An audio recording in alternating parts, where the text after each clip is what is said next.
দেখেছেন চোখের সামনে এক নিমিষে উধাও হয়ে যায় পুরো একটা দ্বীপ, আবার হঠাৎই ভেসে ওঠে?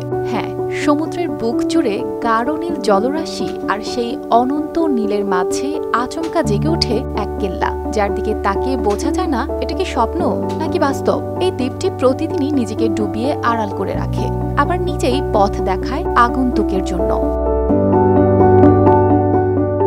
ফ্রান্সের নরমান্ডি উপকূলে ঠিক ব্রিটানির কাছাকাছি সমুদ্রের মাঝখানে দাঁড়িয়ে আছে প্রায় ৩,০০০ ফুট পরিধির এই মন্ট সেন্ট মিশেল।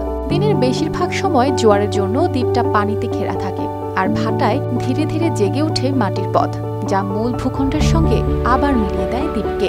বসন্তের পূর্ণিমা কিংবা বর্ষার দিনে প্রতি ঘন্টায় ১৫ কিলোমিটার বেগে সরে যায় পানি। তখন দূর থেকে দেখলে মনে হয় পুরো দ্বীপটাই যেন এক ভাসমান কেল্লা, আর সূর্য ডুবে গেলে আলোয় ঝলমল করে ওঠে এই স্বপ্নপুরী। ভোরের কুয়াশা, রাতের চাঁদ, সব মিলে দ্বীপের সৌন্দর্য হয়ে ওঠে একেবারে জাদুকরী।